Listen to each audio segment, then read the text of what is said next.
दिव्यता केवल शक्तिशाली होने में नहीं, बल्कि दूसरों में शक्ति जागृत करने में है।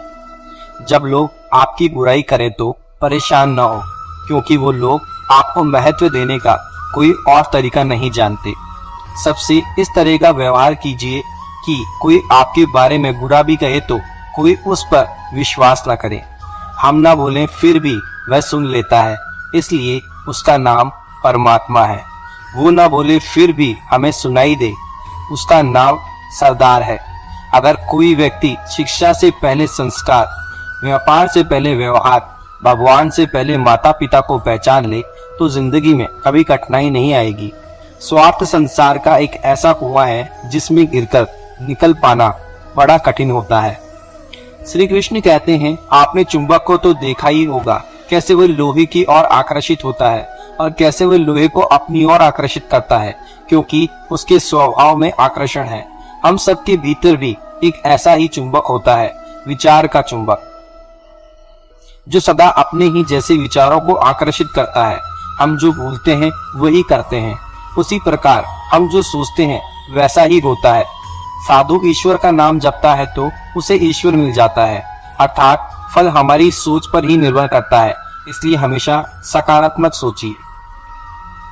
एक शहर में एक परिसर में ईमानदार और सदाचारी लड़का रहता था। माता पिता, भाई बहन, मित्र, रिश्तेदार उससे बहुत प्यार करते थे, सबकी सहायता को तत्पर रहता था। इसी कारण पड़ोसी से लेकर सहकर्मी तक उसका सम्मान करते थे। सब कुछ अच्छा था, किंतु जीवन में सफलता प्राप्त करने का सपना देखता था।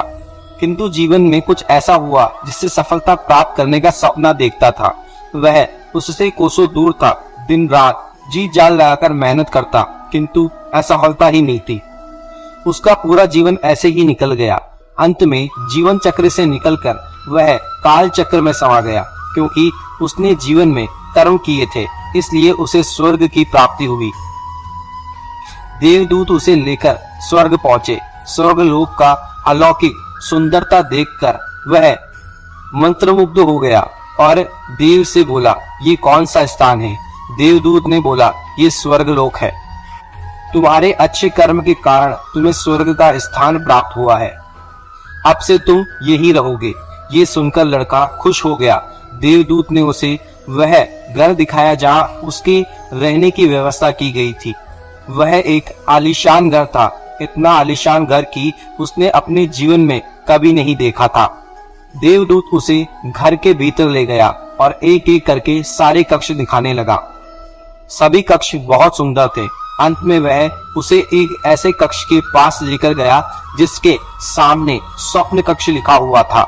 जब वो उस कक्ष के अंदर पहुंचे तो लड़का ये देखकर दंग रह गया कि वहां बहुत सारी वस्तुओं के छोटे छोटे प्रतिरूप रखे हुए थे। ये वही वस्तुएं थी जिन्हें पाने के लिए उसने आजीवन मेहनत की थी, किंतु हासिल नहीं कर पाया। आलीशान घर का उच्चाधिकारी का पद और ऐसी बहुत सी चीजें हैं जो उसके सपनों में ही रह गई थी। वह सोचने लगा कि इन चीजों को पाने के सपने मैंने धरती लोक में देखे थे, किंतु वहां तो मुझे ये नहीं मिला। अब यहाँ इनके छोटे छोटे प्रतिरूप इस तरह से क्यों रखे हुए हैं? वो अपनी जिज्ञासा पर नियंत्रण नहीं रख पाया और पूछ बैठा, ये सब यहाँ इस तरह किसके पीछे का कारण क्या है? देवदूत ने उसे बताया, मनुष्य अपने जीवन में बहुत से सपने देखता है और उनको पूरा हो जाने की कामना करता है, किंतु कुछ ही सपनों के प्रति वह गंभीर होता है और उन्हें पूरा करने का प्रयास करता है। ईश्वर और ब्रह्मांड मनुष्य के हर सपने को पूरा करने की तैयारी करते हैं, लेकिन कई बार असफलता प्राप्ति से हताश होकर और कई बार दृढ़ निश्चय की कमी के कारण मनुष्य उस चरण प्रयास करना छोड़ देता है जब उसके सपने पूरे होने वाले होते हैं। उसके वही अधूरे सपने यहाँ प्रतिरूप के रूप में रखे हुए हैं। तुम्हारे सपने भी यहाँ प्रतिरूप के रूप में रखे हुए हैं। तुमने अंत समय तक हार न मानी होती तो उसे अपने जीवन में प्राप्त कर चुके होते। लड़के को अपने जीवन काल में की गई गलतियां समझ आ गई, किंतु मृत्यु पश्चात अब कुछ नहीं कर सकता था। इस कहानी से हमें ये सीख मिलती है कि किसी भी कार्य को पूर्ण करने की दिशा में अगर आप आगे बढ़ रहे हैं तो उसे दृढ़ निश्चय के साथ कीजिए।